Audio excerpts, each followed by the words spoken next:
Guys, I did the test. I kid you not. For me, it was a most painful experience. Oh, get out! Really? Guys, they take this Q-tip. It's a fine little Q-tip. They put it in your nose, and it comes out of your asshole.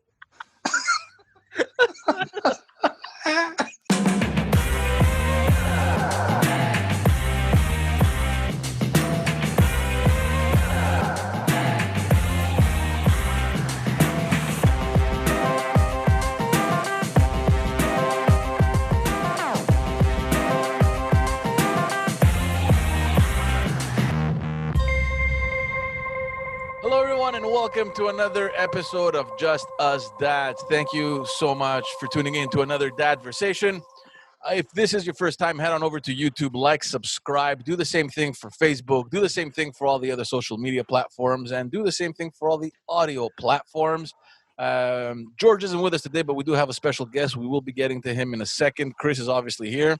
And before we start, I know what you're all thinking. You're probably thinking, where the hell did he get such a beautiful, cozy, snuggly, great-looking hoodie?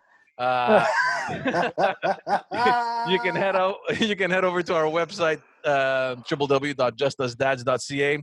Go over to the swag link and get yourself some good stuff over there. There's a lot more. George, I think people they're probably done with their shopping. No. There's some last-minute shoppers. I can't guarantee you they'll get them before Christmas, though. That's the only thing. But yeah, do that, and we will appreciate it. Welcome to the show, everyone. Chris, who's our guest? Our guest is Mr. George Zouboulakis. Me and George met on the soccer field. So both of our kids play in Panelinios, and we would see each other on the field, didn't really talk to each other. Then we realized that we were both Greek, and that was it. It went from that to Metaxa. It took COVID to separate us. Exactly. That's what it was. So yeah, it was. We met we met on the soccer field and became good friends. Yeah. And we've had countless barbecue since. So your kids are the same age? Yes. Yeah. Yes, they're on the same team. Actually, they're on two teams together, and my son plays for another two after that. But yeah, so we spend a lot of time on the field. So I don't want to put you guys on the spot here, but whose kid is better? Seriously. I'll let Chris answer. What kind of question is that, man? Our kids might watch this. Our kids are probably going to watch this. What are you doing? You see, George Zubi. Yeah. By the way, we're gonna call the bottom George Zubi. That's his nickname. Yeah. We'll call George, just not to create any confusion. Our kids are gonna watch this, man, and it shows that you don't have any sons. Yeah, it does. So we're not gonna answer that. You know what's important. What's important is that that's right. They both have fun on the pitch, yeah. And that they're dedicated, and you know what, they're working towards a goal, and they're working in this whole team environment. They're devoted. That's what's important. Yeah. They're going to the same school next year. It's soccer geared. God help us all. So George, you have what? Two sons also? I have two sons. Not also. You're the only one with two sons. Yeah, I have two sons. Okay. What's the age gap? 16 months. We had them close. Okay. So they're practically twins. Yeah. Now they're 2 years. Now they're 2 years apart. In a couple of months, they're one. Yeah. Wow. Okay. And they both play in the same team? No. One had no interest in soccer. I had him in soccer for 2 years. He played house league. Never got into competitive and never moved on. Whereas the other one was die hard. All he wanted to do is play with that ball. You know, I'm not a soccer dad. I'm a ballet dad. That's what I am. I'm a ballet dad. So, but from all the stories that I hear, I can only assume that the day your son comes and says, "I don't want to play soccer," I don't know if there's like this disappointment or if there's this joy because you're thinking, "Fuck, finally." I can get I won't have to drive around everywhere, save money on all the tournaments and the equipment and all that kind of stuff. Okay, you're still there because you have another one. For my son, okay, it's a big. He's very, very into it. I would be very surprised if he abandoned it. Yeah. He's very, very serious about his soccer. He honestly believes that he's going to become a professional soccer player someday. So, you know what? I support him as best I can. But the day he tells me he doesn't want anymore, believe me, I'm not going to be running and chasing him to keep him going. It's fine. But I respect your decision. but I don't see that happening. I don't see that happening. The kid, when he's not, the only thing he does is watch YouTube videos, soccer. Yeah. Given the opportunity, he goes out with his ball. He could burn a ball on the driveway. One ball a week. He rips the stitches out of them for playing them. See, yeah. Zupi's the kind of guy with a car with 15 balls in the park in the trunk, just in the trunk. Yeah. There's 15 balls in the trunk. There's a couple of in case we may need a ball. We can never be without a ball ever. But for Zubi, it's his pension plan, man. No, it's good because he sounds passionate, and you know what? I don't think it's strange because I can remember us back in the day in elementary school, where we would bring our hockey cards, and we were all waiting so eagerly to get the class pictures, and we would find the smallest one because they came in different sizes, and we would cut out our face and stick it onto to our favorite hockey player.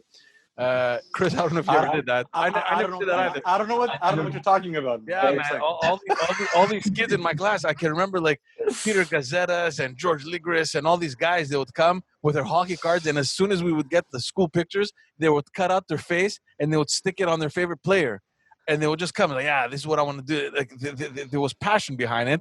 The difference was that I'm not so sure that there was the same support system back home like it is now with you guys. No, I was never into sports. I was never one for sports. If I ever had a hockey card, it was to go play Fardies and tops and clean out everybody else. Yeah. But no, I didn't. No, I was never into it. But like I could tell you honestly, my kid, he's like, we forget about the COVID situation that we have now. Okay, but he's on the field 7 days a week, winter and summer. He's just the two teams that both our kids play on. Were enough, and I had I had private session trainings with him, as well as another team that he was on the CDR, and he's been on the CDR for the past 3 years. So he's what's CDR for everyone listening that doesn't know? It's the Concordia Regional Development Team. Okay. Okay, it's like there's everything's divided over here, and it's one of we play for the Concordia League, and there's 23 teams in there, and they get to try out to make the Concordia team. Which is a practice team until the age of 14, and then they start playing games. But it's still, that's another more field time. So honestly, like, how does it? Like, obviously, you're supportive. You want your son to kind of follow his passion. Do you feel ever overwhelmed with all this? And like to both of you, because Chris too is very busy. Aside from all the stuff that you guys have going on with work, I assume. I mean, I don't know, George, your schedule, but I'm looking at Chris, and he's all over the place. And then you get home, and then you know that we have soccer practice day, and then we have a game tomorrow, and then another soccer practice here, and then which team are we with today? Like Chris once showed me a schedule and goes, "Look, I have no choice. I need to make a schedule. I have a special agenda, or else I'm fucking lost." Absolutely. I'll answer it first, Zubi. Well, for me, look, George works a lot too. I was in a situation where at the beginning it scared me. I had to commit. At the beginning, it was Alex doing more of it. Then I started committing as well. And then it becomes something that it's almost like an addiction. It's like you have to be there. You have to be at the games. Obviously, certain games I couldn't make, certain practices I couldn't make. But now with COVID, I miss it. So I was glad it stopped for a little bit, but I just want to go back. And I don't want to just go back for the games. I want to go back for the friendships, for like George. Like we don't see each other anymore, right? Yeah. And so yeah, you know what? It's annoying at the beginning, and then it becomes something that you don't want to let go of. You don't want to let it go. That's my take. For me, I'm very grateful and I'm thankful that my wife does the heavy lifting. Okay, so I'm not gonna lie. I work very long hours and I can't get away from work. So I'm a 6 to 6 guy, and then I come home and I'll probably do a 8 to midnight to catch up, and then go back to work. I do this 5 days a week, and my weekends are usually off. I might do 4 to 8 hours work in the weekends when I find time just to catch up, so I can go on Monday on top of things. Now, my schedule, I'm not like Chris, because Chris is working at several different places and is running from one place to the other. So his got more hectic. I got one home base, but I do my hours. I'm very committed to my job and my career, and I do a lot of hours. So As far as the practices are concerned, it's rare that I'll make it to a practice. In certain cases, I'll stay at work later, and Mike will drop them off, and I'll pick them up. So we'll leave them at a practice. But I don't think I've missed a game in the past 2 years, guys. Like I enjoy watching him play. I really do. And I also enjoy the parents. Like, we're very fortunate, George. Like, one of the things that we have, especially in Panelinos, we have a great set of parents, guys. Yeah. You know, like, and it's a lot of fun. It's a lot of fun. It's a good team. It's not only the kids that are a good team and they have their little camaraderie and they have their fun and they play well. Okay. It's a great team. Okay. We went undefeated the winter season. We lost one game in the entire summer season. The kids are just spectacular to watch, so that's even more encouraging. You feel like your time is well spent watching them win as opposed to watching them lose. You don't leave embarrassed. You're like, yeah. We're gonna come there and spike these guys too. so we have a good time. What do you mean leave embarrassed? When we lost that first game, it was depression. Come on, man, one game. Look, Chris, I'm listening to George. this. When you're not used to losing, man, and you lose, it's not a good thing. That killed us. And I think it was a 1-0. It was a 1-0 to, I think it was St. Leonard. Fuck, that killed me. St. Leonard of all the teams. See, I'm listening to this and I'm getting excited, and I'm not even there. I'm not even close to anything remotely close to that kind of ecosystem. I brought my daughter once to her ballet practice, whatever. And you can't sit inside because it's too distracting. So, and there's no windows, you can't see. So it's pretty boring for me. So my wife once, because I think our youngest one she was a newborn. I can't remember what I'm like. So I took her to the ballet. And I'm thinking, okay, I'm going to watch it. It's going to be nice. Take a video, enjoy it, whatever, enjoy it. But there's nothing. So we're sitting on a bench. The door is closed. You can't really see. And all I'm hearing are a bunch of moms just gossiping. And yeah. Oh, and did you see her? And did you see that? And I'm like, what the fuck am I doing here? I can't be here. Like, I shouldn't be here. And there's like 3 or 4 of them are just talking. And they're just saying like nonsense. And and you can't just help but not hear this, right? Because you're right next to them. And they're like, oh, yeah, I bought the same thing, too, and I got the pink one and this. And I'm like, oh, my God, I can't believe I'm here. I can't. I couldn't believe it. I came home and I told my wife, look, I cannot do this again. I can't take her. You need to be in a guy space. Yeah. We need. See, George, the thing, you know what brought Chris and I so close is the fact that we're field related too. So we can relate to what one goes through in a given day. That's true. Yeah. So that helps a lot. So when I come bitching because I had a hard day at work, he can relate to a lot of my problems, and vice versa. So we talk. It's not just that. It's like more the families. It's not. We're not talking there to compare pink dresses. Yeah, we go there. And this, honestly, I'm saying. And just one more thing, George. One more thing. Our wives look like sisters. Yeah. They mix the two up. They mix the two up. That's all. Yeah, it's true. But guys, I don't have a problem with the ballet thing. I don't mind. Like, I have girls. Like, I have to live with. Like, this is my reality, and I don't mind it. I enjoy it, and it's fun. It's cute. They have their little skirts, and it's cute. Nobody's on rhythm. They're all kind of hopping on their own little, and it's cute. I mean, they're little kids back in the day when now she's 6, but I don't mind it at all. It's just what you guys are talking about. It's the atmosphere that you're in. I just couldn't. I couldn't do it. I couldn't do it. We have a lot of fun. We have a lot of fun. Yeah, we're fairly rowdy too. We do our chants, screaming at the kids.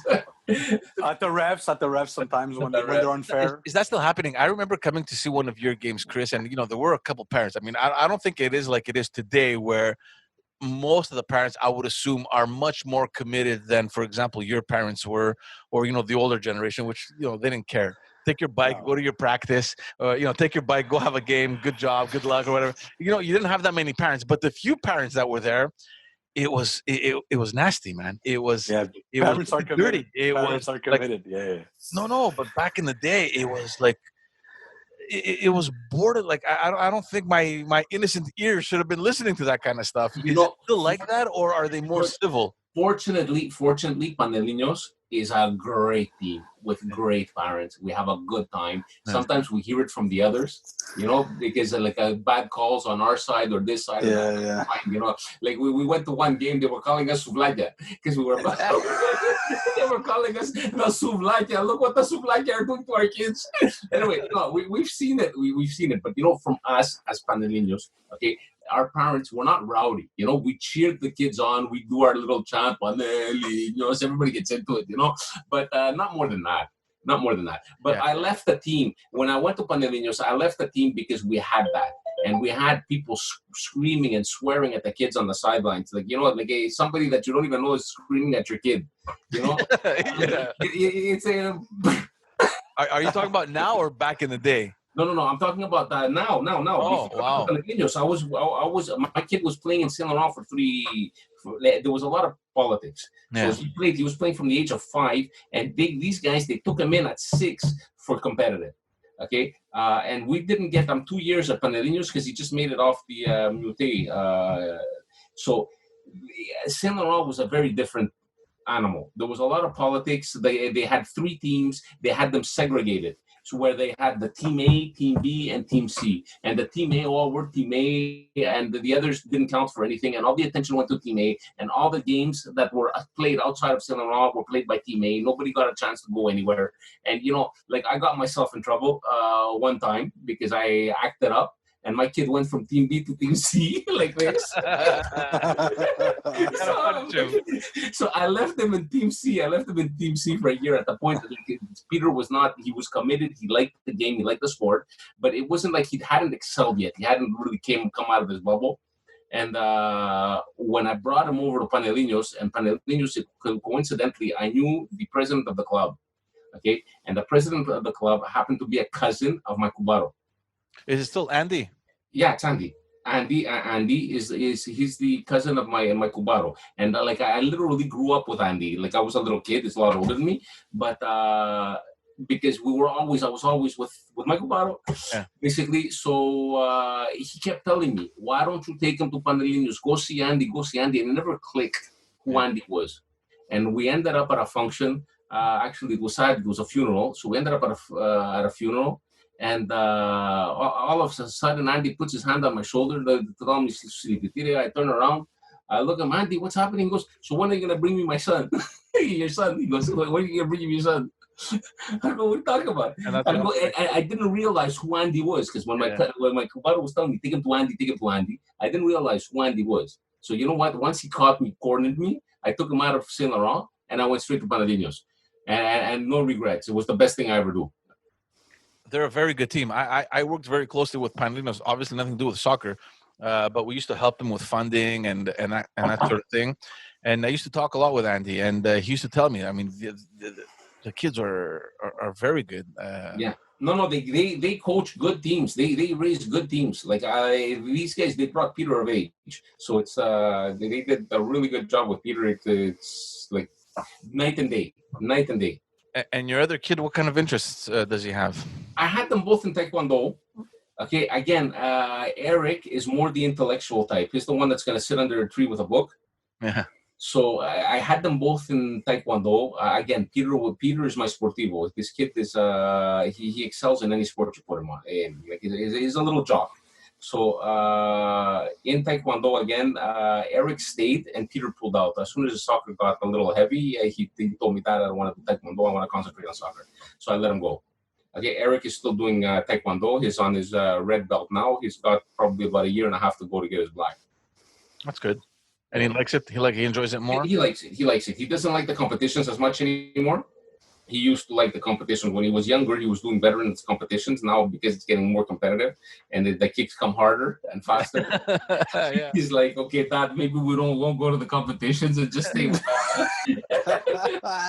But again, it's Eric. Eric sits underneath the tree with a book. It's not, they're total opposites. Yeah. They're total opposites. So I can't compare them. What's it called? Chris was telling me that you had your kids also at a later age, and of course, I don't know if age has anything to do with it, but I mean, to some extent, it's obviously different when you have your kids in your 30s versus when you have them, later, like in your 50s or whatever, in that kind of age bracket. But just to add, George, Zuby is a young spirit, though. Yeah, no. He's a young spirit. But you know what, guys? Everything hurts. Unfortunately, I might be a young spirit, but everything hurts. Huh? Everything hurts. Everything hurts for me, you know what I mean? So I I can only imagine. But yeah, no, tell us a little bit about that. I mean, the decision to have your kids at a later age, was this all planned, or I got not necessarily. It's like I got married at the age of about 32. Okay, and initially I didn't want to have kids, so we waited it out. Like I wanted just to relax, calm down, like do a little bit of travel with my wife, like just live like the single life with my wife for a little while. So I wanted to put off the kids for about for a year or two, and like we were in agreement, so we said, okay, we're gonna live it up for a year or two, and then we'll worry about having the family. And then when we decided to go ahead, the family didn't come right away like we planned. yeah, okay. So it took us another 5 years to have the kids. So my wife is a lot younger than I. We have 7 years difference. So again, like I'm 50, I'm almost 52. So put Eric, I had my kids at 39. So I was 39 when I had Eric, 38, 39. That's not so bad. Chris made it seem as if you're almost retired. I am retired. I'm working right now, George. Right now, honestly, okay. My master plan is as soon as my kids are self-sufficient, I'm gonna pass them the keys to the house, and I'm gonna take off. Well, the reason Zuby's still working is he needs to be able to afford the balls. He's always buying balls. Right? No. Balls and cleats.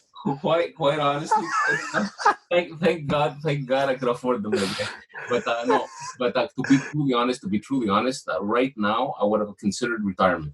Like I did okay. I can't complain. It's not so right now I'm more worried about where my kids are gonna end up and how they're gonna grow up, and just to be there. So like I'm working hard. It's hard. Like I'm an all-in type of guy, so it's difficult for me to do to just hang out. So again, it's like I'm consumed with my work. It's my career. I took 5 years off, mind you.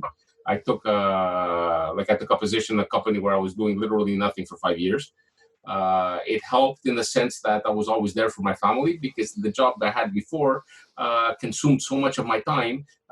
When Eric was 5 years old, I came to the realization that the only thing I had done with my 2 children was eat dinner with them. Because I'd be out of the house at 5 a.m. I'd come back 5:30 at night, sit, eat with them. Mike would have dinner ready at the table, and I would get up and go right out the door again.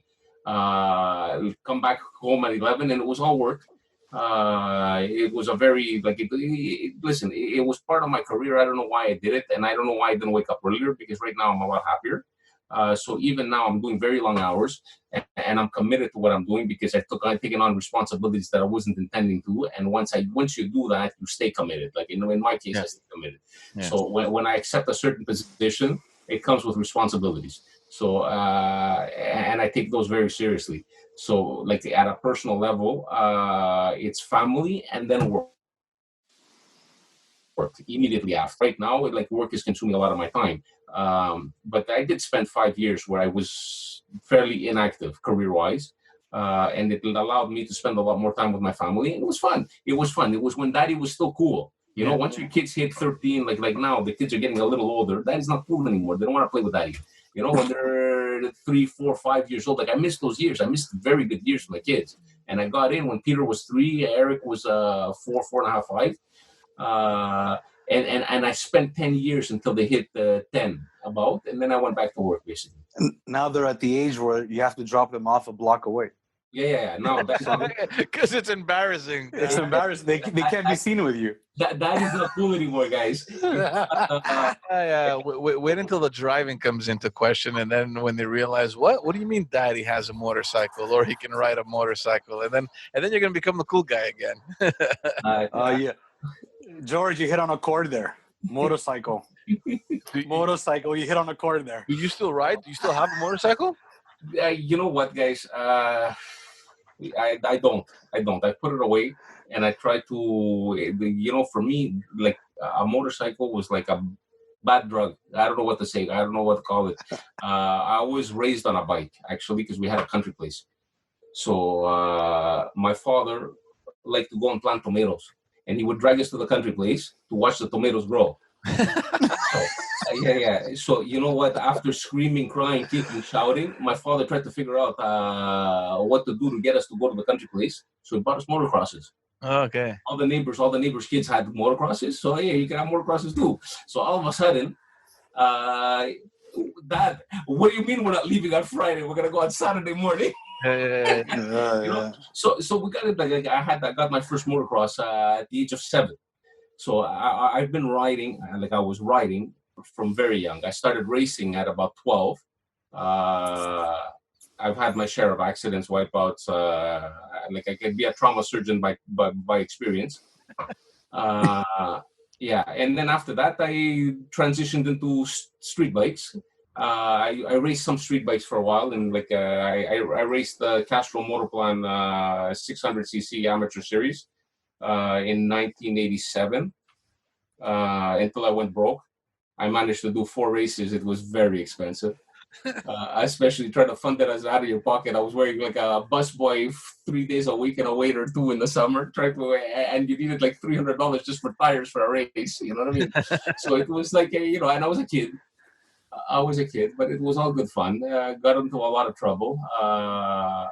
Like riding on the streets for me, it was very different. It wasn't like it was all out. I felt like I was in a race. So a Friday night would be, hold on a second, do I have a figure out here? Right here.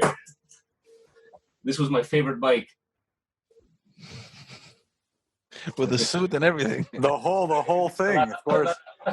You know what the funny story is? That suit, okay, my leathers, okay, 15 years, 20 years after, my sister took my leathers, my helmet, my gloves, and my boots, and she went and won 2nd or 3rd prize at a Halloween outing.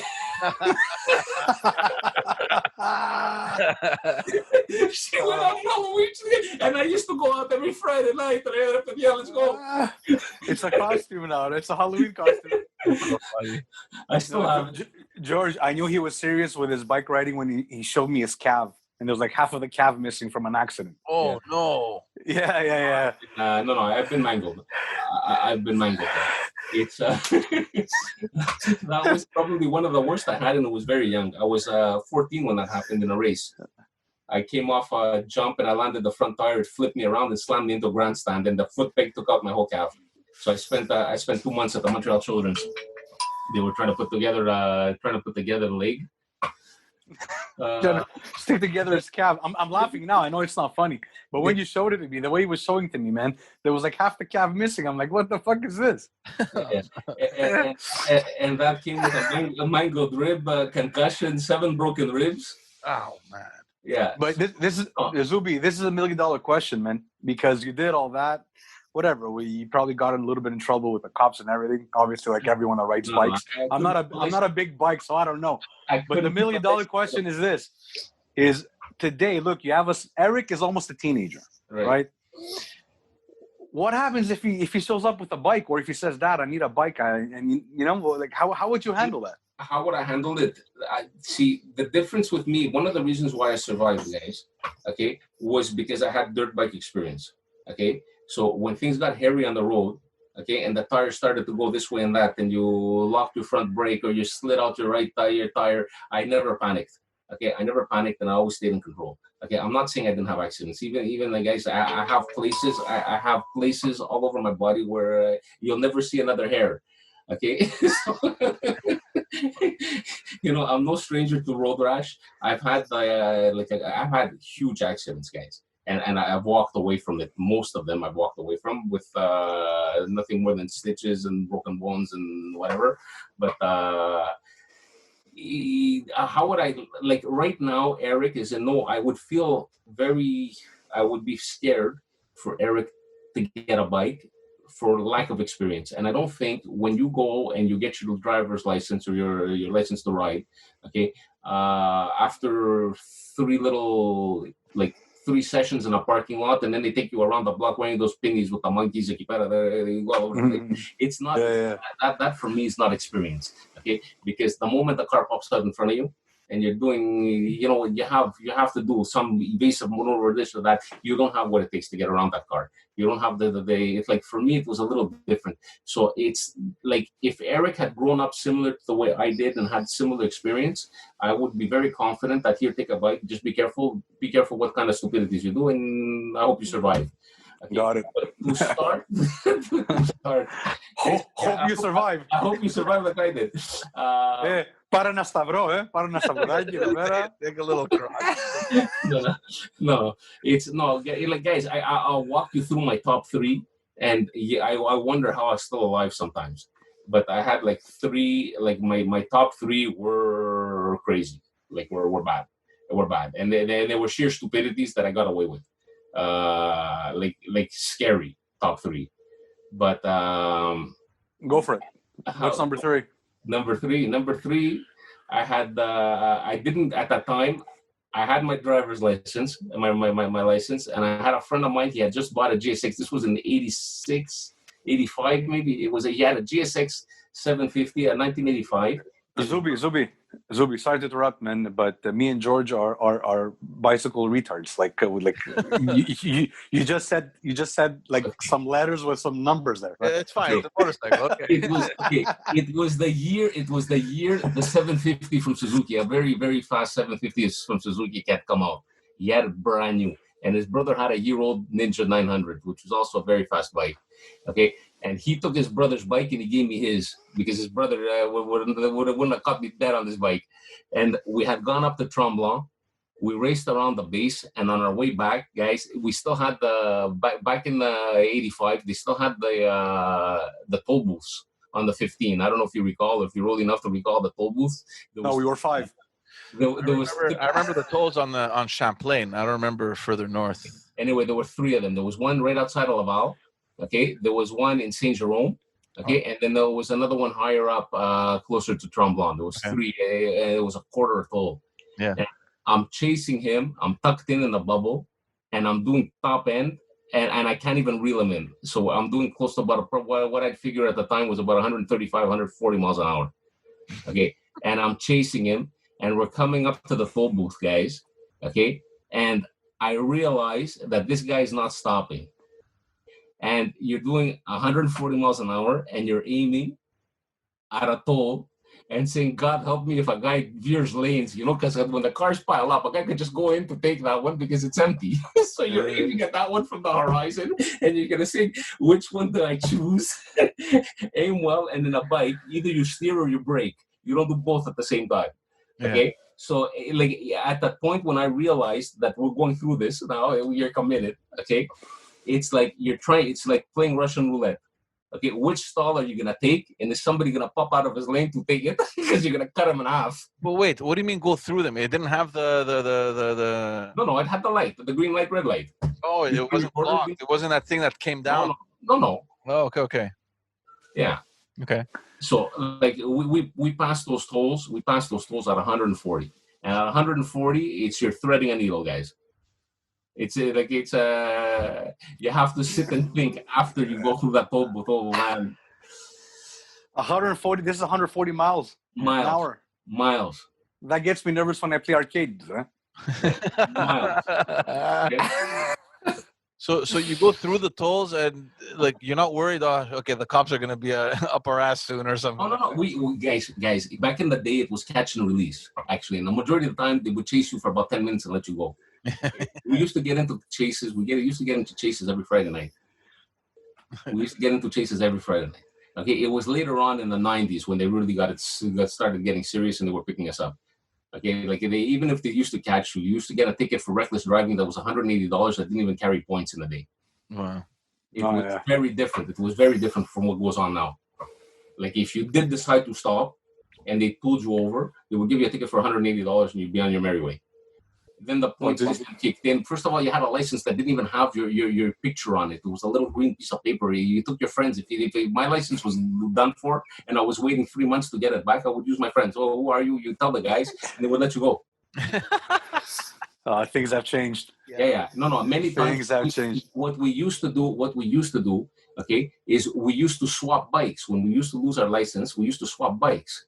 So we give them the registration, and and they would be able to map you from the registration. You used to just tell them. They didn't even have computers to map you. They would just ask you questions. If you had all your questions without hesitation, they would let you go. Yeah. The good old days, guys. Good old days. The fabulous 80s, yeah.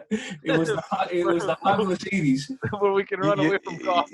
You know what? I got the bug for a little bit. I had a niche, and I went. This is about 2 years ago. 2 years ago, and I went for my license, and then I failed the exam twice. So I said, you know what? Forget it. It's not for me. It's a sign. I'm like, it's a sign. Fuck it. But I did get a niche. I wanted, but it's too late, man. What am I gonna do? I was 38. Oh, this is not recent. Yeah, this is recent. A couple of years ago, I got a niche. It's like, let me go do this. Yeah. And what's funny? My father was like, "What? What? He was making fun of me. What are you gonna do? Who do you think you are?" That was number two, man. Number two. Number two was actually number two was I used to live on Colbert and Gouin, okay, my parents' house. And I used to go to a tabaji, which was on Salaberry. I don't know if you guys know the area, but it was on Salaberry and the Pourtrancourt, one about a street further. I don't know if you guys know the area. Yeah, we know the area, yeah. Okay, so it was right next to a pharmacy. There was a little tabaji, and I used to go over there, pick up cigarettes. I was smoking at the time. So I'm at the tabaji. When I leave there, okay, at that light, okay, I used to have about, I don't know, maybe 15 seconds to make it to the light at Normandy Shopping Center if I was going westbound on Salaberry.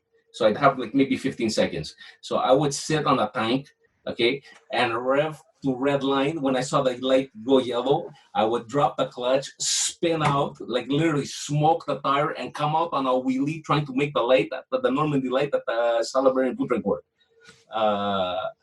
And I used to do this all the time. And I used to catch the light yellow. All the time. I used to sit there with that bike. I was on that bike. No. Light would turn green out of the parking lot, like spinning. I was like spinning the rear tire. As soon as I come out, I would catch traction. The front tire would come out. I would go like this and ripping to make the light yellow. So one day I do this. And as I'm flying with my tire off the ground at about 120, 130 and accelerating top, like full, the bike was pinned, okay? There was another guy coming in the other direction to turn. Okay, so this guy was flying to turn, and the guy turns, he blocks the whole street, he sees me coming, and the guy just froze. Yeah.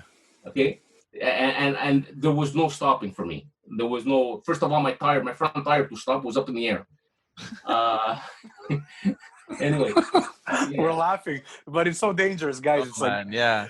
Oh man. So what? You hit the guy. You went flying, obviously. No.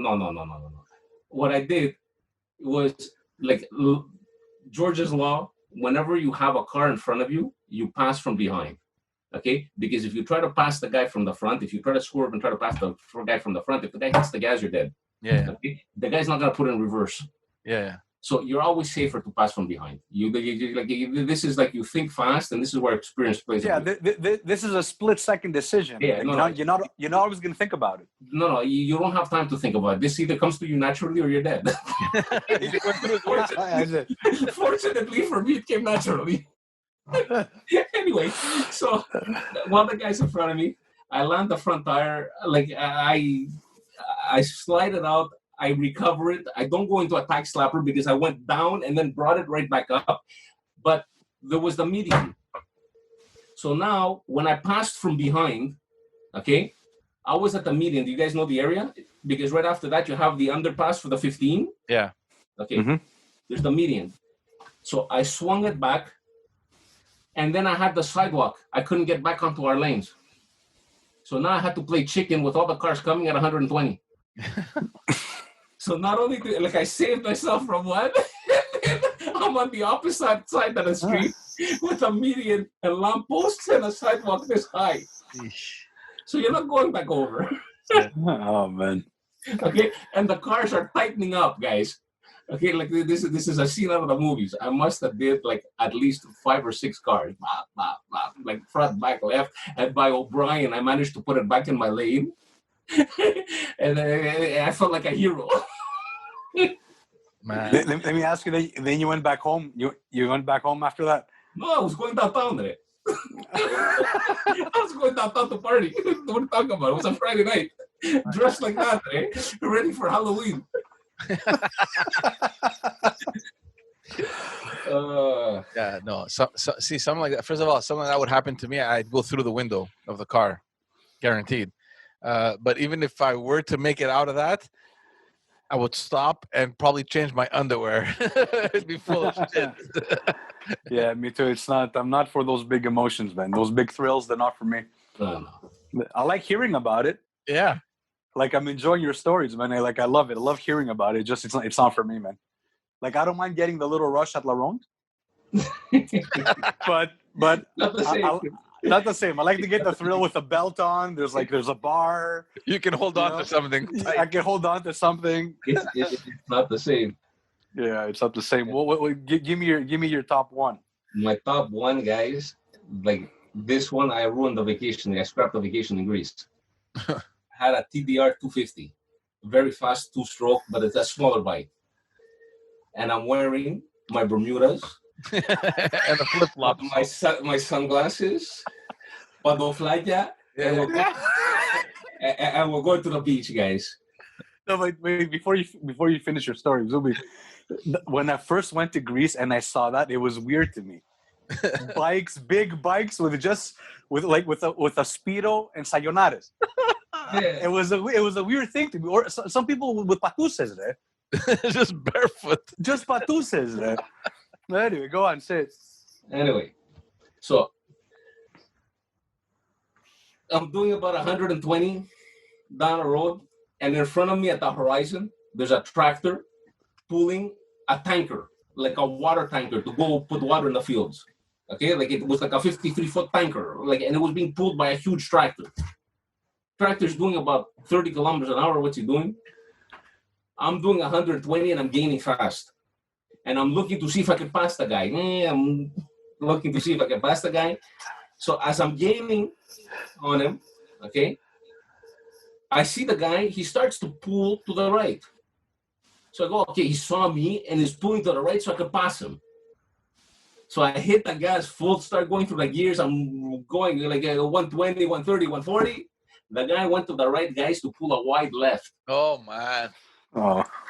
Yeah. Yeah, like that. The flips. Like that. The blue glass. And here the fuck we go. Okay?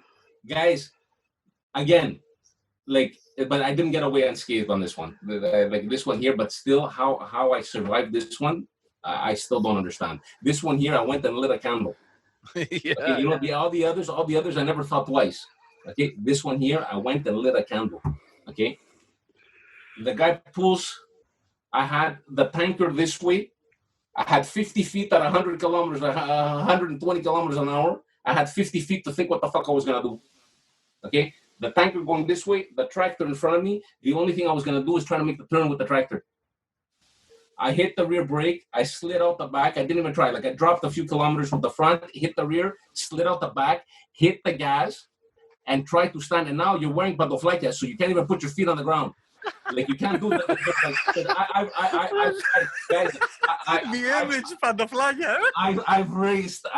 I've raced motocrosses. Okay, if I was wearing boots, I might have survived this one. Okay, because you're not putting your foot on the ground. It's like now you're sliding the tire. You get anyway. I dropped. Wait, Zubi. Was it the one with the little thing in the middle? That's the one, buddy. That's the one. That's the only one that was available. They didn't have Crocs. If I had Crocs, I might have tried to put a foot down. The flip flop. Oh man. Anyway, full gas, drop the clutch, spinning the rear tire. I'm trying to brake now, and I'm actually almost going backwards with the bike, pointing the other direction, spinning the rear tire, trying to make the corner. And as I'm making the corner, and I almost make it, Okay, because I'm still vertical, but the bike is sliding. I'm drifting now. I'm drifting, and my rear tire is smoking out the back because I had dropped the gears and the clutch, like just to make it. Okay, again, dirt bike. I'm coming around, and my rear tire hits the front tire of the tractor, but hits it hard. Okay, like I came into it. I was probably doing at least 60 or 70 kilometers an hour when I hit it. Okay, I just clipped it. The bike flipped. I went flying over. It was a stone wall. Okay, I went flying over the stone wall. Okay, landed on my face. That's where I got this scar from. Okay, my hand. I had a bone sticking out of my hand over here. I had to hammer it back. Forget it. I got killed, guys. There was no skin left on me anywhere. Okay, I landed in the field, and I turned around on my back, guys. And I saw the bike coming like this. It had hit the stone wall. It went over the stone wall, and the bike was coming like this, and it landed about 3 feet from me. Oh man. Yeah. Okay, that would have been game over. Yeah. It wasn't like I survived. Like I realized I survived. Okay, this is not so bad. I've done worse. But Zuby, since you were I saw the bike coming. Oh! then Zuby, you were in Greece. Let me ask you. After that, did you light a cigarette? What's that? Did you light a cigarette? Never mind. As you're lying down, in the field. As he's lying down in the field. What was funny is I came up. I got up. Okay, and the little Yayula comes out of her house. She goes, "Are you all right?" And now I'm bleeding out of everywhere, and I'm bleeding, and the dirt had stuck on me everywhere because I was like hot, whatever, from the sweat. So I'm full of dirt, and I'm just bleeding out of everywhere. Oh man! So the little lady comes out. She goes, "Pedaikimu, are you okay?" And I go, "Yayula, yeah, I'm fine, man." Like I'm still now, like like try to. Adrenaline is still there. Yeah, adrenaline. Yeah. Bleeding out of everywhere, and the only thing I was worried about was my hand because I did break a bone. I broke a bone. It was anyway, like so, and I'm looking at her like I've experienced pain before, believe me. So I'm sitting there looking at it, and she goes out. She goes because I was close to the house, and she comes out with a hose. And she goes, if you want, I can clean you off. Oh, So she starts spraying me. Let me clean this kid. Yeah. So she's spraying me, The bike was still semi-operable. I got on it, went home, got in the shower, tried to wash myself off. Then I had the hand looked at. I went in to get the hand wrapped. They didn't put me a cast, but they put me in they tied it down and they put me in splints and tied it because it was in the wrist. It was right here actually, and here I still have the bump from it. And that was the end of that. Oh wow, man! So let me ask you. So is the bike retired for good now? No, you know what? I'll probably get it eventually. It's hard, but you know what? You can't get away with the shit I did. The reason why I stopped is because on my last year, I got picked up twice. Like I'm not gonna lie, I got picked up twice, and it was painful. It was painful. Yeah. It was no more catch and release. I realized that they're not playing anymore. Before we used to have fun with them, And then I stopped. I stopped, and part of the reason why I stopped is because I know I have a hard time controlling myself. I like to have fun. It's like and you know what? It's like anyway. It is what it is, guys.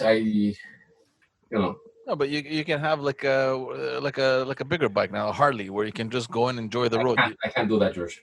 Like this? I can't. That one? No, never. Your legs. Your legs are here. I can't. No, I can't. It looks so awkward. I'll never do it. I'll never do it. I'll do a super motard. I might do a super motard. What is that? Like a motocross for the street. Oh, okay. Yeah. But not one of those. Like a cruiser. Never. I just couldn't do it. I couldn't do it. When first of all, I was never comfortable. I've ridden Harleys before, like Shadows and all these the cruiser type bikes. When your front tire is so far in front of you, I don't feel like I'm in control. So when you get jiggy with it, it's a total different ballgame. Yeah. Okay, when you're sitting on top of your front tire, I have the God complex. I know what my bike is doing. When you're on top of the front tire, you know what your bike's doing. So it's a big difference for me. It's The most extreme thing I've done on wheels is a skateboard. And I did it. I remember it was like somebody had it. I don't remember who had it in the lane. Was it Sotiri? One of the kids had it. And I went on it for 24 seconds. That's not bad, man. 24 seconds. 24 seconds, and that was it. And I fell down, hit my head. That was it. Yeah. Yeah. Same thing happened with rollerblades for me, roller skates. Oh, you did that stuff? No, man. Yeah. My cousin had bought them, and I'm like, oh, okay, let me try them. I mean, we would skate all the time. I mean, I consider myself, I'm not a pro or anything, but I can skate pretty well. I'm like, okay, what's the big difference? It's just same thing, just with wheels. Oh my God, with a wipeout I took, I hit my elbow. I remember I just smashed my body on the floor. I'm like, yeah, no, forget it. Yeah. Now that I think, I can't remember the last time I was on a bicycle. Guys, we used to, in my country, as kids, okay, we used to take our motocross, and there was trails through the woods, through the forest. That must have been fun, though. But it was a blast. It was a blast. We used to go flying through there at like anywhere between 60 and 100 kilometers an hour. Yeah. Okay, and you'd be in the air. There wasn't a weekend that went by where I didn't break a finger or a toe. Because you were flying in the air like this, and you would clip a tree with the handlebars. Clap. And you got break on the knuckles. You used to break 3 fingers. Okay, there was a time, guys, where the cops came and they rang the doorbell. I had a file like this at the children's because we used to come home. We used to never say anything to my parents. And then by Wednesday or Thursday, everything was black and blue. We couldn't walk. But by Wednesday or Thursday, the parents would take us to the hospital. To the Montreal Children's. I had a file like this. They came and they rang the doorbell. They thought that our parents were beating us. Yeah. It was Greek parents, abusive Greek parents. They're abusive. What are they doing to their kids? There's no way this 8-year-old is riding a motocross. Who do you think you're fooling here? But honestly, your parents now, they're seeing this happening. Yeah. Don't they tell you, look, dude, forget about the motocross. I'm taking it away from you. You're a danger to society. We would threaten to stop going to my country place, and the tomatoes wouldn't grow anymore. That was it. That's all it took. No, but we've spoken about this many times on other episodes. And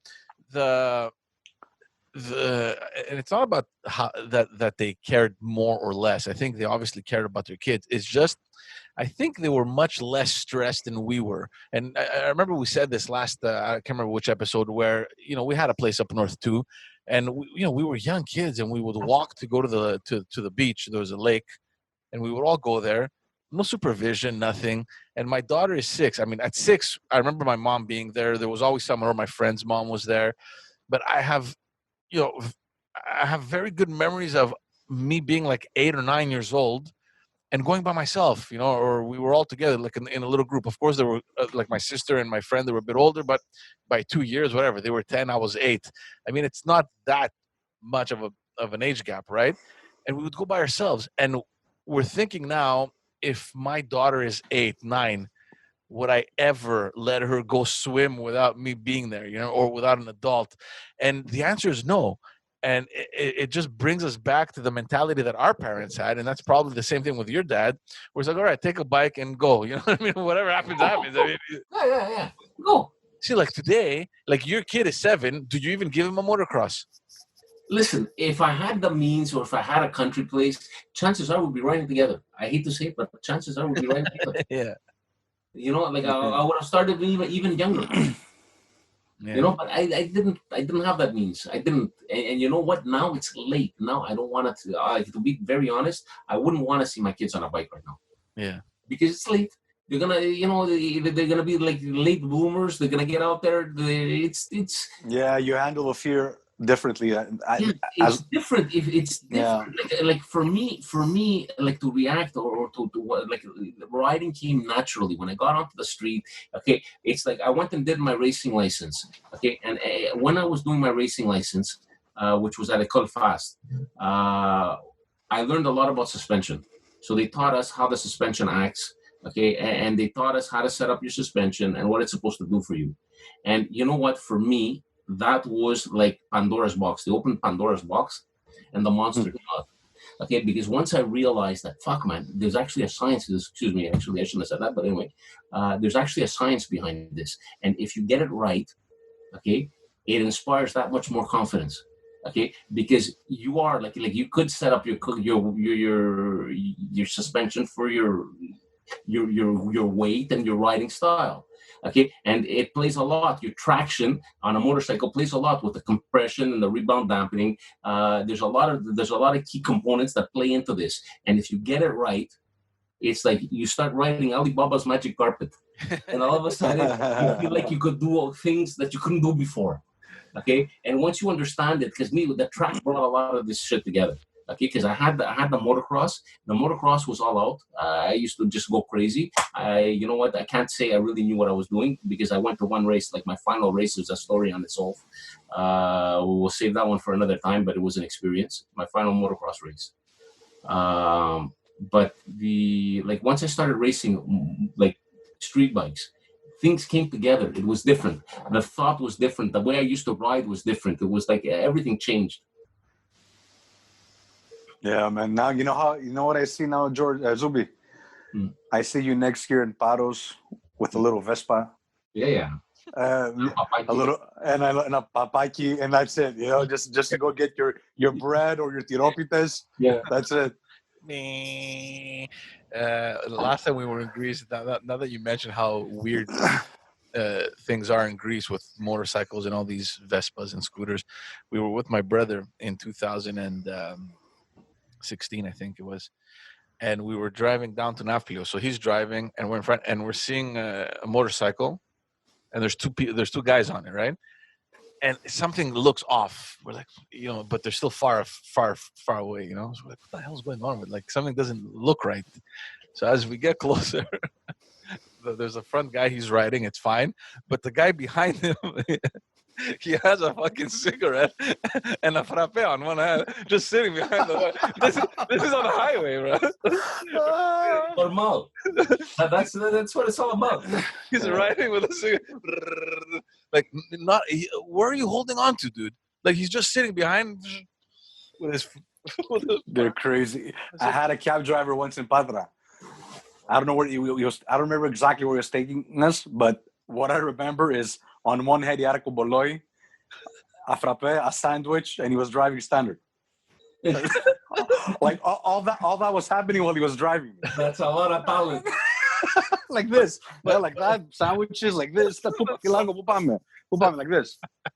But he's in the car, man. It's safe. Like, no, it's not safe, man. It's not. Well, it's safer because when you're on a motorcycle, I mean, the only question I still have is like, where was he holding? Like, the only way is like with his thighs. I don't know what he's squeezing the. My point is that they're daring, man. They're daring and they're fearless. Yeah. And what's up with wearing the helmet through the arm? You see them riding. They're not wearing the helmet, but they have the helmet through the forearm. In case you see a cop. Yeah. That, guys, it's the most dangerous thing you could possibly do. If you fall, you just broke your arm in two places. Sure. Not one, in two places. But it's only that. Yeah. The accident that you had, were you wearing a helmet in Greece or no? Talking about it. Yeah, I like that, eh? Bermudas. The helmet was the glasses. Guys, in Greece, honestly, guys, in Greece, the only time I would always go down with a leather jacket, a helmet, and gloves. Okay, no pants, just a top jacket. Okay, and I would wear it. And my cousins used to laugh at me. I used to rent either a TZR 250. Once I got an Aprilia. I got my hands on an Aprilia RS 250. Like they were all the 252 strokes at the time. Okay, crazy fast bikes. Okay, these bikes were like 250 pounds and they were about 60, 70 horsepower. They were ridiculously fast for their day. 250 pounds only. Yeah, they were nothing. They were nothing. Wow, that's light. Well, that's light. That's my weight. In human, it's a lot. In bike, it's little. They were just unbelievable bikes to ride.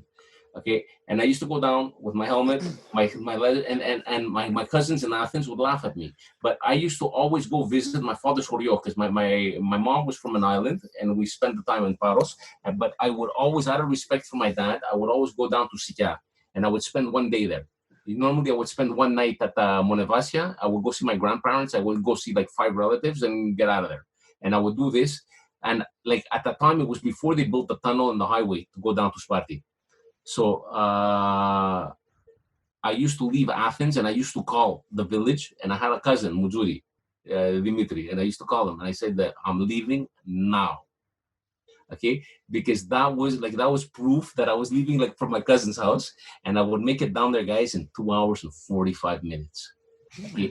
If you went there with a cabbie that was gonna kill it for you, or you were driving down there, you needed 5 hours. Okay, my average speed was 160, 170 through the mountains. I would use the little Eklisaikia for brake markers. Yeah. If you see an Eklisaiki, you go, the guy went off the road over here, let's put the brakes on. yeah. You know, so it's not, and I used to do this, like I used to love this trip. Okay, it was the only time I ever wore a helmet in Greece, and then after that I would make it back into Athens and get into Piraeus, put the bike on the boat to go to Paros, and the helmet would get packed, and I would bring it back home with me. That was it. I would never wear the helmet again. Only for that trip, only down to Sparti and back. For me, that was a crazy little concept. That Eklisaikia, when it was first explained to me. Yeah, I remember for me, the concept was this has to be a brake marker. When you see it, so you don't join the guy. Yeah, for those listening that have no clue what we're talking about, like along the Greek highways, there's like these little mini, little. Yeah, it's like they look like little mini churches, like a sculpture or like a little stand with a little church, and they light a candle inside. Yeah, a little church. It looks like a church. It's like a miniature church, and they usually light a candle. That's usually because at that spot someone died, unfortunately. Yeah, but it was all over the highways. When that was explained to me, I remember feeling like I got an eerie feeling. It was weird. I still remember it. I still remember that. And the way my dad explained it, it wasn't like no euphemism, no like it's like no pane fudu kado do. Fudu kado. It disappeared off the cliff here. Yeah. Σκοτώθηκε. That's it. I got that sentiment when I went to Cyprus and we were driving with my cousins, and along the highway they had wrecked cars. Like from an accident. Yeah. You get into an accident, you die, or maybe you don't die, whatever. But your car is totaled. They would grab that car and put it there next to the highway, like on a stand, whatever. That's scary. You're driving down the highway. You're seeing all these demolished cars. You're like, what the fuck's going on here, man? It's correct. Scary stuff, man. Yeah, it's like it's an eye-opening thing. It's like, listen, stop. Stop. That's why they don't have any speed limits there, because they show you that. They show you Eklisaikia and damaged cars. They'll understand. Don't worry. Put up a little church here. They'll get it. You know? Yeah. Oh man. But the roads are amazing though. Speaking of Greece and highways, the roads are fantastic. Now they are. Not then. Now they are. Yeah, I don't know about since that. The European, but back then, guys, it was chaos. It was, but it's fun. It was fun to drive. Like for me, it was fun to ride or drive in Athens. I used to love it. He who gets to the corner first turns. That was the law of the road. That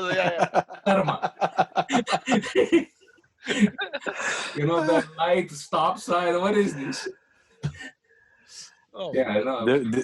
Different world though, man. But that's the master plan, no, Zubi? Yeah. Retired in Paros, huh? He has a house in Paros. Yeah. As soon as my children are self-sufficient, guys. As soon as my children are self-sufficient, I pack my bags and I'm gone. I'm going to go at least 6 months over there. Okay, I have my sister, my brother-in-law. I'm looking forward to it. I'm set up. I already have my home, so I'm good. Paros nice. Paros beautiful. Punda Beach. Punda Beach. Punda Beach. Dinner. If those trees could talk in the back of Punda Beach. I remember we were together at Paros, no? No. I went in 2016. I went with my wife. And you didn't see Punda Beach, guys. You didn't see Punda Beach in the 80s. I saw the Punda Beach. I had a bungee jumping. No. That was gone, Andre. You want to see Punda Beach? Hold on. Hold on. Okay. I remember there was a guy on a bungee jumping. That's the first thing I saw when I went to Punda. Hold on. His album. Photo albums, man. These things don't exist anymore, man. See, we've even talked about this. How the fact that this is what matters. Now it's on the phone. Nobody. What is that? Punda Beach. No, this is at the track, guys. Yeah. Oh man, nice. Hold on. Let me find Puda Beach. Hey, you know what else you guys both have in common? Yeah. Photography. Oh, that's another story. That you know what? If George is into photography, Yeah. I got into it a lot. if you're into photography, George, that's what I did with my bikes. I gave up the bikes for photography. Oh, okay. That's another story in its own. But hold on. Puda Beach. Let me find you Puda Beach, you guys. Let me find Puda Beach. I went. I had buddies. I had good friends in. Here we go. This is Puda Beach. I'm gonna show you two pictures in Puda Beach. This is in the 80s, the fabulous 80s, guys. No word of a lie. Okay, I flew into London. Okay, it was a 7-hour flight, whatever it was, 8-hour flight. I get into London. Okay, it was in the morning. I took like the red eye. I hook up with my friends. We go out. We have lunch. We have this. We have that. We start drinking. We go. We play softball. Okay, and our flight was at like midnight to get out. So we play softball. We go to a pub. From there, they drive us to the airport. We get at the airport. We go to Athens. So now I haven't slept in like 35 hours. We get to Athens. From Athens, okay, with the bags, okay, the three of us, we take a cab to my buddy Jason's house because he had a Suzuki Sprint, a little red Sprint. So we get there, we load the bags. From there, we go 3 a.m. now to Piraeus, okay, like 4 a.m. to Piraeus. We get to Piraeus, we put it in the front to get it on a boat. We go to Paros. We get to Paros. Then it was 7 hours the boat rides. We get to Paros. The next day at probably about 12 o'clock, 1 o'clock, we get off in Paris and we go straight to Puda Beach with the luggage in the car.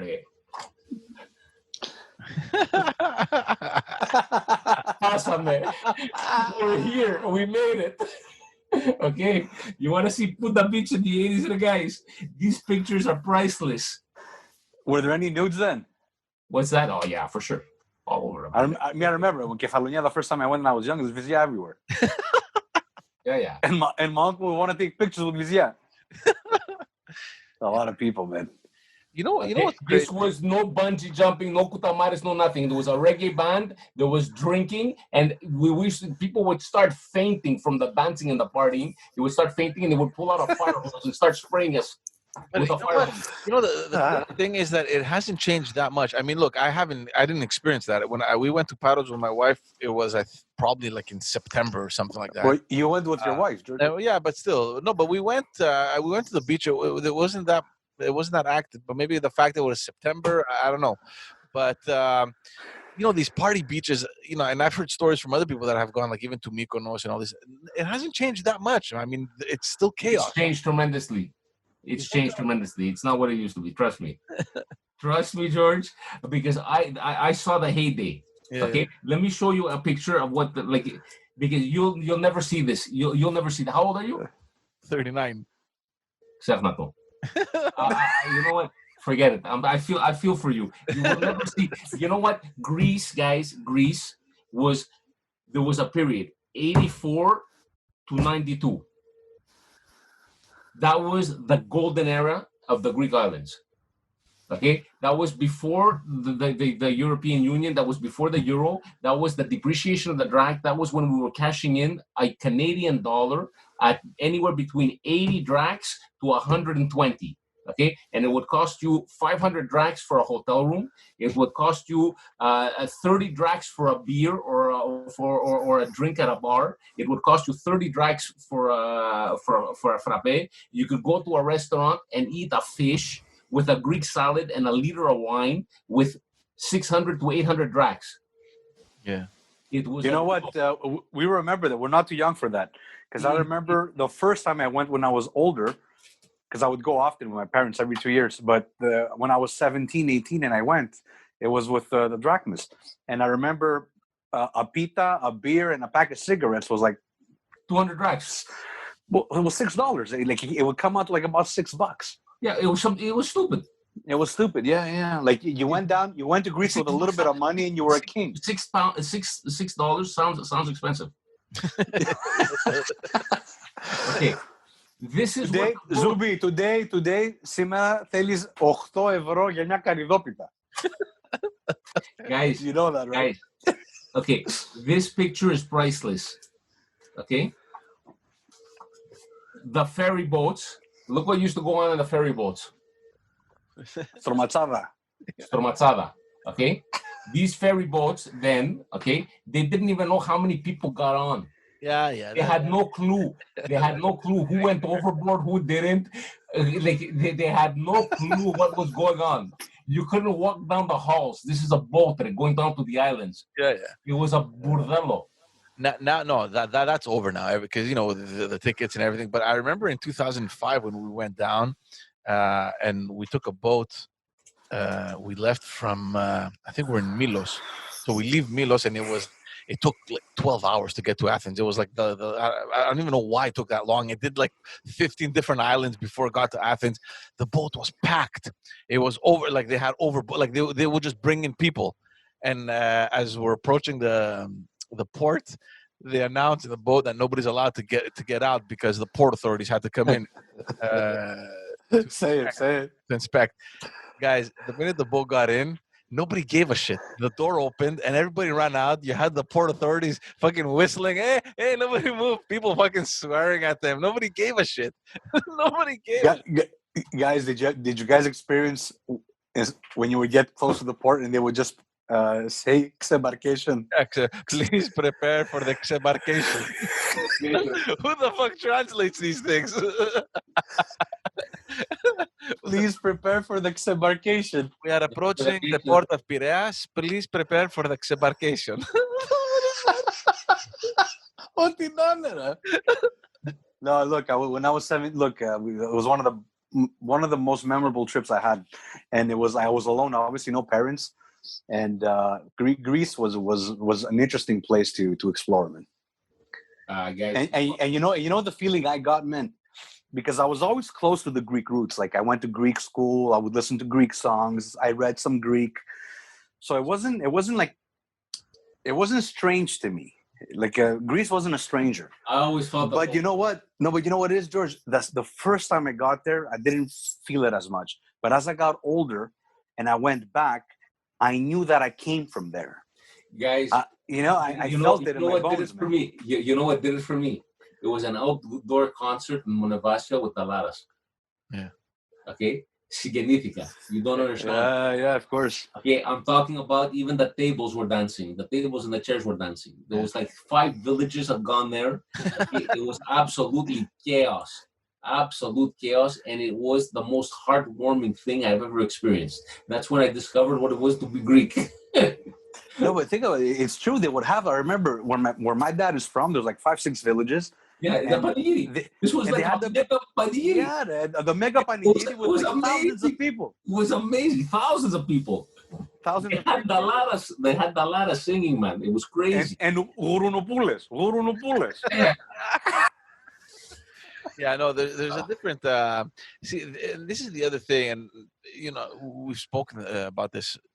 I remember having this conversation with Chris where, we don't get that over here. Our superstars, our singers, our actors, you rarely run into them. Like, think of your most famous musician over here, like Celine Dion or whatever, any Canadian artist.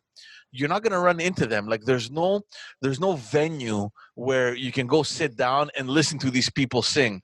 And this is what's different in Greece, because in Greece, whoever your favorite singer is, there's a period of time where you can just go and sit and listen to them. Like they're not touring halfway around the world, right? They're in the city. They're in Athens, and in the summer they're touring the islands or they're touring the rest of the country. So you have that proximity, and it's amazing because every time I've gone to Greece, except for the last time, the first thing on my list is, okay, what shows are happening, where are they happening, and let's get tickets. So you've seen guys like Papa Costantino outdoors, Mikroutsiko and all these big names, that we would love over here, right? And then of course, you have the Bouzouki and all that, where you have all the other popular musicians that you can just go check out anytime you want, right? So it's a whole different vibe. It's a whole different vibe. It is. I miss it, man. I miss it. I wanted to go this year. Me too. Well, this year I wasn't gonna go, but the coming summer I gotta go. I'm due. Well, it all depends on what happens. I mean, let's just hope that the rollout will happen smoothly with the vaccine, and hopefully, we were supposed to go down this summer too. Actually, we were discussing with my wife. We were actually getting ready to buy tickets, and then COVID happened. And we're like, thank God we didn't get anything because I never get insurance. So who buys insurance anyway? So no, next summer, man. Yeah, but I have a feeling that next summer Greece is going to be chaos. Like everyone that missed the opportunity this summer, they're going next summer. It's going to be like if you have to go to Greece, it's got to be next summer because it's got to be next summer. It's going to be chaos. So George, tell me about your shooting. What do you shoot?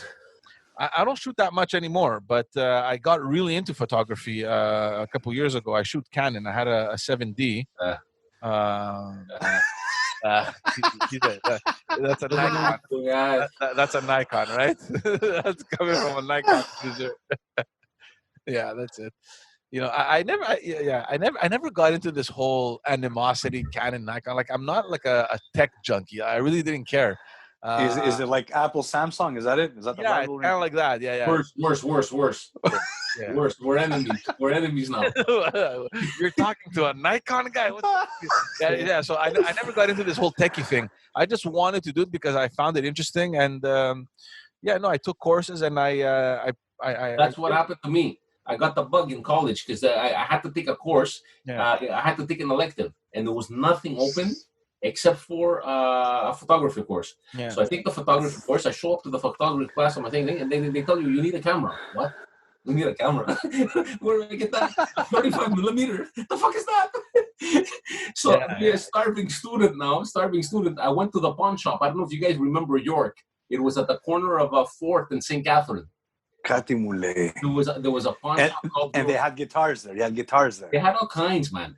But anyway, I went over there and I picked up a Nikkor mat from the 50s there, guys. I picked up a Nikkor mat from the 50s with a 35 millimeter prime just to do my class. And they charged me like $40 for it. Yeah. And that's where I got into it. And because my first camera was a Nikon, I stayed with Nikon the whole way through. But see, back then, look, now there's advantages and disadvantages. The advantage back then, because I didn't get into film, I didn't do it, but it was so much more of an art, right? I mean, you had to go develop your film, and if you wanted to get creative, there was all these techniques that you could use, and you couldn't mess up, right? Like that, you had a light meter. Photoshop. Sorry? Now you put it through Photoshop. No, but there's a disadvantage because I don't want to say they're less creative now. The advantage now is that because there's less risk, I mean, you don't have to worry about, oh, no, I'm going to burn my entire film. I only have 1 or 2 rolls. Now you can do whatever you want. You can just practice until you get it. So there's an advantage to it, right? But there's something about, and I have no clue about it, but there's something about developing films and all that to me, is interesting. Like there's this whole process that these next generations just did not get to learn, and it's so crucial about understanding photography. We did the dark room, we did all of it, and you know what, I loved it. It was a great experience. And it was a lot more technical because it cost you money to fuck up, of course, and you didn't want to, so you had to be very careful. Now you probably had to take notes. Okay, this picture, this number, what's my aperture, what's my shutter speed, let me write them down so that when I get the picture I can go back and reference. Okay, no, maybe I'll you got to try different now it's all there. But it's good now because people that are like myself, when I got into photography late, like it was maybe, I don't know, 10 years ago or something like that. So I got into the digital cameras, the DSLRs. And it was fun because there is no risk factors. Like, okay, I'll take a picture, and then you look at it, you're like, oh, fuck, this is ugly. Let me delete. Let's try it again, I remember, guys, honestly, going to like the Normandy shopping center. There was a Centre Japonais de la Photo. Yeah, probably still there. And I would give it, no, they're all gone. They're all closed. What are you talking about? And you used to give your film, and you used to wait outside, and they used to pass it through the machine. They used to take the film, put it in the machine, and it would develop your photos, and you'd wait for your photos to drop out after 2 hours. And you'd sit there and you'd watch everybody's photos go through. Well, But the iPhone killed all that, no? Of course, the iPhone killed it. I mean, nobody's printing albums anymore. No, the digital photos. The digital photos is not just the iPhone, but now everybody takes photos with their phone. Well, that's it. Well, that's what I'm saying. People bought iPhones, and because they bought iPhones, they bought cameras. Guys, you can't compare. If you're gonna shoot like right now, George, I'm the quote unquote official photographer of Panelinos. For the TV. It's a big honor, guys. I should forget. But you know what? If you want to put the link, if you want to put the Panelinos link or the Facebook link for Panelinos on the bottom of your site, they could go and see all my pictures. But we've got nice pictures. Yeah, it's true. It's true. We do. Obviously. And But if you know what you're doing, comes loaded. He comes with his backpack. Etimos. Yeah. No, but see, that's but to go back to what Chris was saying, like I'm a victim of that. Like the minute I got an iPhone, and when iPhone got really good, like I mean, they're equipped with some with a pretty. Listen, they take good pictures, but you cannot compare. Can't compare. But you can't compare. But you know what the thing is? Look, you're going off on a weekend trip with your family, right? You can't take my equipment. Forget it. My backpack weighs 70 pounds. Yeah, mine too. Like I have so much shit in there, right? Like lens. But that's the difference, man. Like when you guys talk about photography, you guys talk about a hobby. You talk about an art. For everyone else, it's a convenience. Yeah. For everyone else, is like I don't have to carry it, and I have it. And whenever I need to snap it, what I'm saying is that I've slowly transitioned to that too, where it's more convenient. The camera is actually pretty decent, and if there's a couple apps that you can really kind of reach close to the settings of an actual camera. Yeah. Why carry a backpack? Why even carry a whole thing hanging off you, right? George, I agree with you. When I vacation, all my pictures are on my cell phone. Yeah. Okay, but I love photography. If I was able to share screens, I'll put 3 pictures up on the screen over here for you guys to see that were taken in the middle of the night. These were taken at 9 o'clock in pitch dark. Yeah. Open aperture. Open what? A lot of jargon this episode. I have to go back and. Yeah, you gotta do some stuff. No, night photography is fun. No, I mean. Can you share the screen for 2 seconds? Yeah, hold on. I gotta put you. Hold on. I gotta make you a host, I think. Yeah. Yeah, there. I think you can do it now. Okay. These are shot at 9 o'clock in the park. Oh yeah. And these are shot from 100 meters out. Yeah. See, your iPhone will never be able to do this. Look at the bulb. Yeah. And this is pitch dark. Yeah. Look at this. Look. Yeah.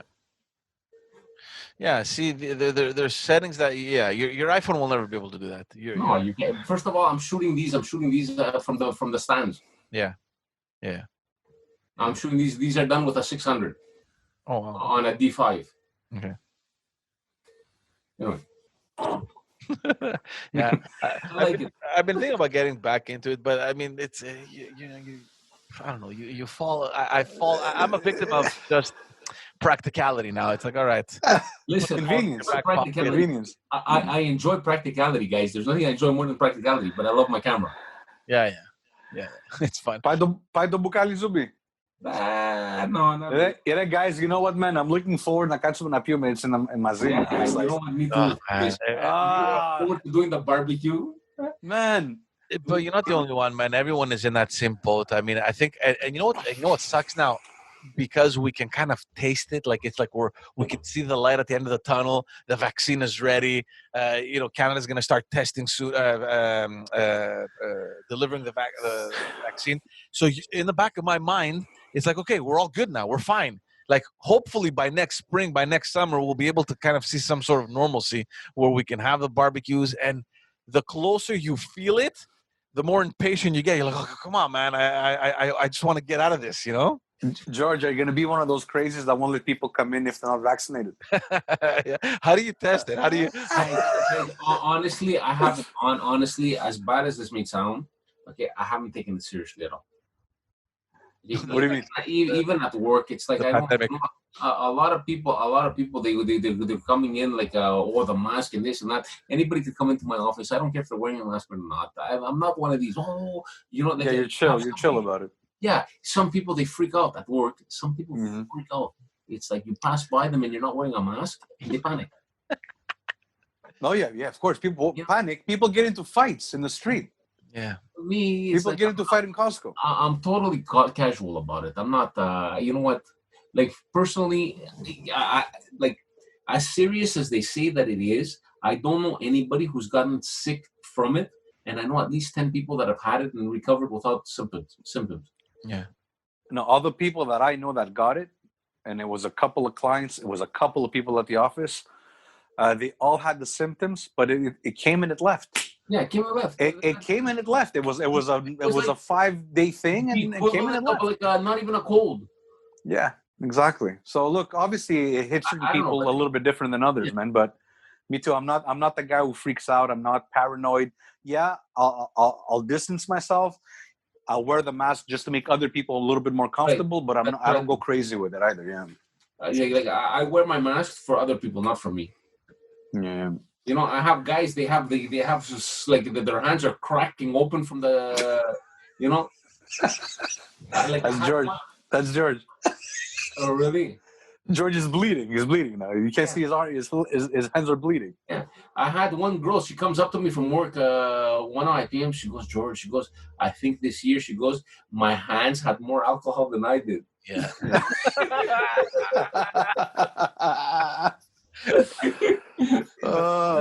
But this is the mistake also, right? With all these hand sanitizers, you're destroying the what's it called? I mean, there's a scientific thing behind. I mean, you kill all the antibodies. I mean, it's actually worse for you to be taking the hand sanitizers than just rather washing your hands with soap, right? I don't know. There's a lot of theories on that, man, but that's one of them. A lot of people believe that. It's like you need the bacteria. First of all, it's a planet of bacteria. There's more bacteria than humans. So it is a planet of bacteria, and you need it to form. So you can't kill it off. But there's a lot of germophobes out there, man. Yeah. And you know what? They've made a correlation. The more germophobes you have, the more people that clean everything, right? Well, the more allergies you get later. There's been a correlation on that. So yeah, there is a such thing called herd immunity. There is like a thing called build those antibodies. Yeah. But at the same time, this is different. This is a virus. So that's the thing. I mean, first of all, it's unknown, right? We have no idea, at least in the beginning, how this thing came about. And even now with the vaccines, like, is there going to be any side effects or not? Everybody's looking to see what's happening in the UK because they've already started their vaccines over there. I don't know, man. Zubi, would you take it? Guys, you know what? Honestly, knowing what I know, and because I have a little bit of a background in the medical field, I'm concerned about. I would take AstraZeneca's because it's a conventional vaccine. I'm a little concerned with the mRNA. The mRNA is something that I haven't seen before. It's something that hasn't been proven nor tested. It concerns me somewhat because when does the body turn off and stop making these antibodies? How long is this mRNA going to be viable in your body? There's a lot of questions that we still don't know about, and it's very early. Like, I'm not 100% comfortable.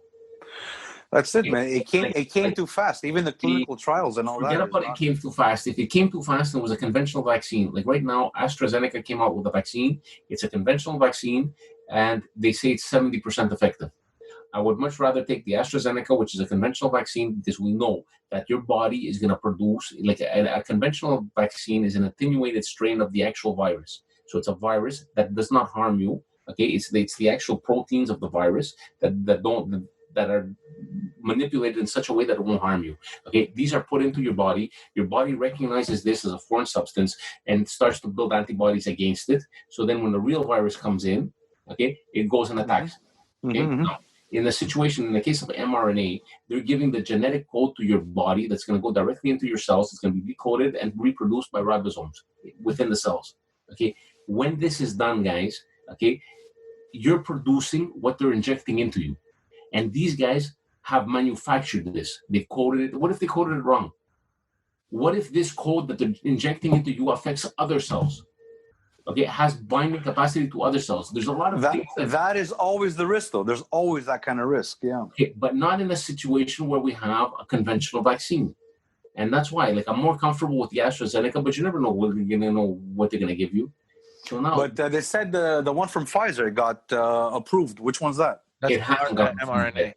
Right now, yeah, that's mRNA. The only one that's a conventional vaccine is AstraZeneca. And AstraZeneca, they're claiming for it to be 70% effective, as opposed to the others who are 95 and I 94. don't know. I'm gonna wait. I'm not anti-vaccine, but I'm definitely gonna wait as much as I can. But I'm not, guys. I'm pro-science. Okay, I'm a man of science. I've grown up in the sciences. I'm not in the medical field right now, but I was in the medical field for the longest time. I've spent all my life studying sciences. I believe in a vaccine. Okay, am I excited about this? It is. It's an exciting new technology, but would I be the first in line to take it? No. Me neither. Yeah. But see, look, the positive thing, especially for the people that are a little doubtful, is that there's no way that you can even be in front of the line. I mean, like there's so many priorities that have been set right now where. Yeah, but that's not enough of a mass. Yeah, but It's very little people. Yeah, but the staff, hospital people, it's not enough. Yeah, but it's not only here; it's all over the world. Guys, so I mean, you're gonna have eventually a huge pool of people to see. Okay, what happened in the UK? What's gonna happen in Canada, the US, or in the other countries? The problem with this, George, is that you're not gonna find out very quickly. So by the time you do find out, if anything goes wrong with this, okay, we're all gonna be too deep in, right, to dig them out. So we could do a lot more damage to the world's population by this than the actual virus itself. Okay. Me too. I'm on the fence with that. Me too. I'm not. I haven't made up my mind on it. You need to read about it. If they told me you could get the vaccine, and you could go tomorrow and go get the AstraZeneca, which is a conventional vaccine, I would go. No problems. Let's go. Okay. For the mRNA, I'm hesitant. But is the other one available, or they're just going with Pfizer now? The other one, I think, is approved. No, it's everybody's vying. Like everybody's looking for a market share because they want to roll this out and get everybody vaccinated. So it's whoever.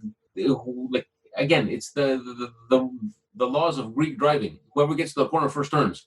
Okay, right now, it's whoever could produce the most and how fast they could produce it and how fast they can get it out there. Yeah. So that's the danger. That's the danger. Yeah.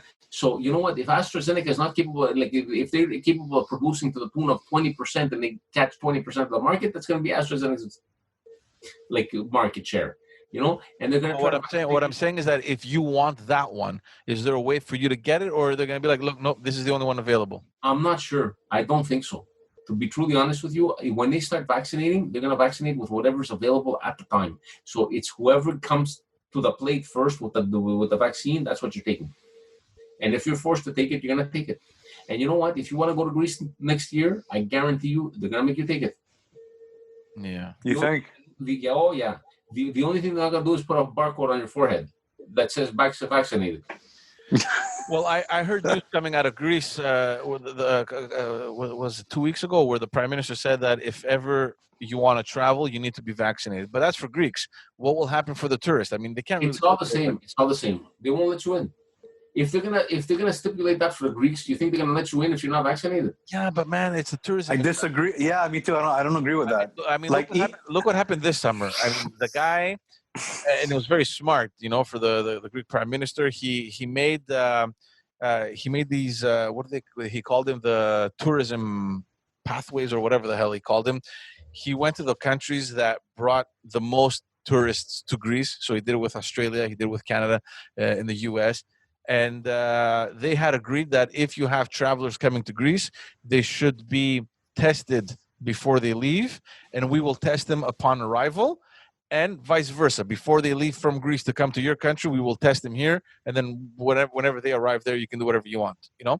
And they did that specifically because they relied so much on tourism, right? And that was kind of like a safe and trusted kind of pattern that they came up with. But when it comes to this, how can Greece tell you got to be vaccinated to come here? Like, I don't know. I don't see it. Maybe they will test you. Maybe they will still impose the test and make sure that you're. That's fine. I'm okay with the test. Guys, I did the test. I kid you not. For me, it was a most painful experience. Oh, get out! Really? Guys, they take this Q-tip. It's a fine little Q-tip. They put in your nose, and it comes out of your asshole. I was driving, guys. I kid you not. Okay, I was driving. Like I did this at the Montreal General Hospital in the parking lot. They had a little setup. Okay, I went there. It's because I had a fever one day. I had like a serious fever one day. I thought I had it for sure. So I get in the car, I go over there, I pull in. They tell me like because they said that you don't need you don't need an appointment. So I pull in. When I get there, they give me an appointment. I go back home. They give me an appointment. Like I went there first thing in the morning because I wanted to get it done. So I go back. I come back home. They give me an appointment for like 3 in the afternoon. I go up there in the 3 in the afternoon. They took me right away. You fill out a form. You go stand. You get herded behind little glass shelters from one to the other to the other. Then you go see a guy. The guy comes out with a hazmat suit. Okay, he takes this Q-tip, guys. Takes this Q-tip. Oh my God, it feels like you ever jump off the diving board and you do the toothpick and you don't hold your nose and you have all the water go up your nose. Okay, it feels like that, but 10 times worse and like you're drowning. Okay? Are you exaggerating a bit? No, I'm serious. For me, the guy ruined me. Either this guy didn't know what he was doing. Okay, but I'm telling you guys, I freaked. You got the nose one or you got the mouth swab? The nose one. The nose one. Put it up my nose. He put it in my nose, guys. It's like your brain. It's like it dips into your brain. Guys, I felt like I was drowning. I felt like I kid you not, I felt like I was drowning. I got in the car, I was trying to drive home, and my eyes were tearing for 20 minutes, all the way from the general to the house. My eyes, it's like I was still trying to recover. So if they need to go that deep into your asshole to get the fucking virus, how can it be so contagious? I don't know. I don't know. This is beyond me. And then I went on Monday. I started my fever on Saturday, so I went on a Monday morning, and I got my results back on Thursday afternoon. Thursday afternoon, they called me, and Friday I went back to work. And I took my results and I put them on my door. COVID-free. COVID-free. I stuck man. Because everybody thought they were gonna die when they saw me. This was at the very beginning. I'm assuming, like April. About, no. This was about 3 months ago, 2-3 months ago. Okay. Yeah. No, but I don't know what hit me. I came down with a fever, guys. I don't know what hit me. Like I came down with a fever, so I panicked. And I started sleeping downstairs in the basement on the floor. So I took out the sleeping bags and everything. I was camping downstairs. Magda would give me the plate of food at the top of the stairs. I'd come up to the top, take my plate, come down. like a fucking prison. Put the plate back. Like when the fever hit, I didn't know, man, because Magda at the time, she was still working at home and I was going to the office. So you don't know, and like as soon as I felt the fever coming on, I said, okay, let me exit stage right and separate. So I started living out of the basement. I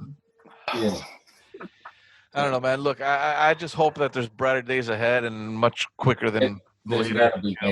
There's always brighter days ahead. It's just what do we do now? No, but I'm still surprised that they came up with, because at the very beginning, the first thing on everyone's mind is how soon can we get a vaccine, and all the health professionals, and rightfully so, I guess, because of what the experience that they have, they're like, don't expect a vaccine within the first 2 years. Forget about it.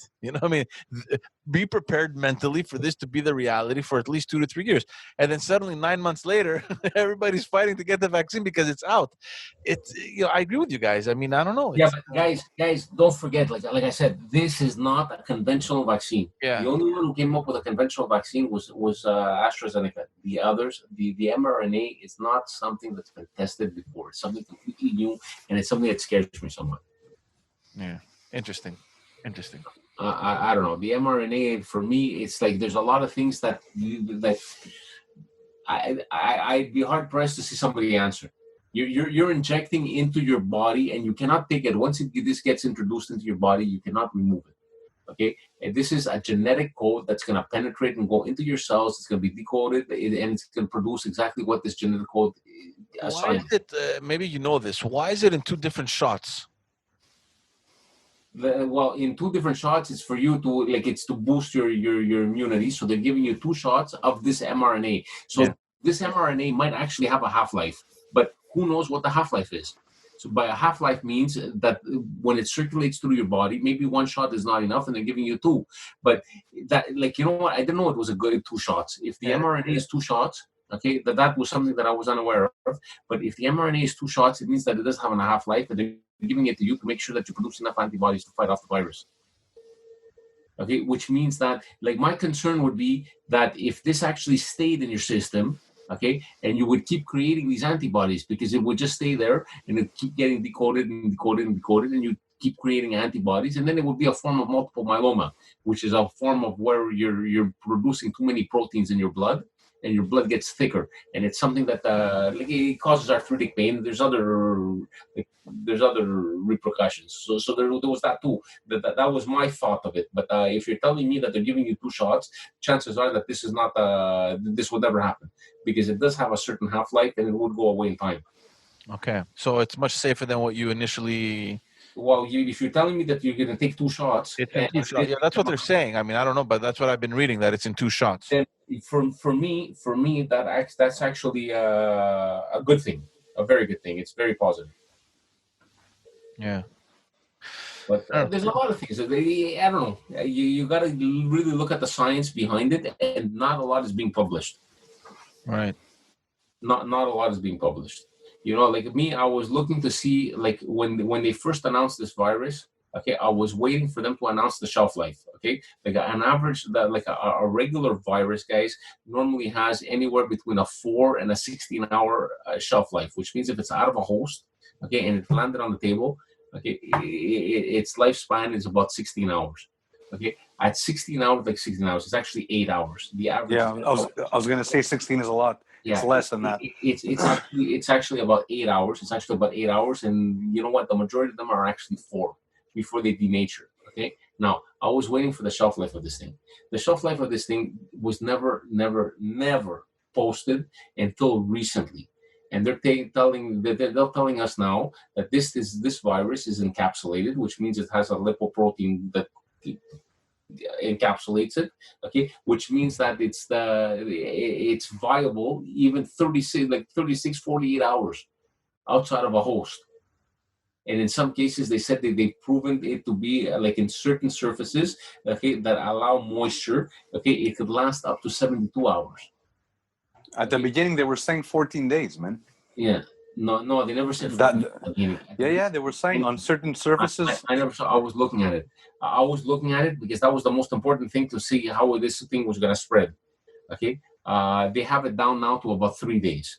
With the last stuff that I read on the internet, and then again, I don't know how reliable what my reading has been doing, but at 3 days, it's enough for this to get around the country in an envelope.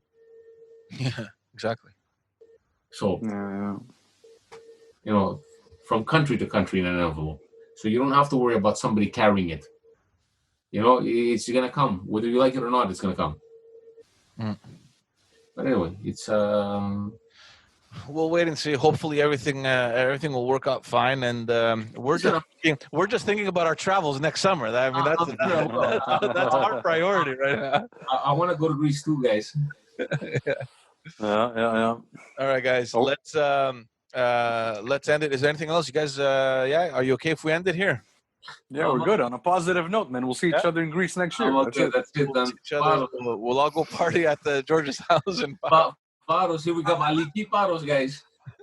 Perfect. I'm in. All right, guys. Thanks so much for tuning in. Once again, go follow us on all the social media platforms. Follow and subscribe, YouTube, Facebook. And that's it. Thanks for tuning in, and we will see you all on the next episode.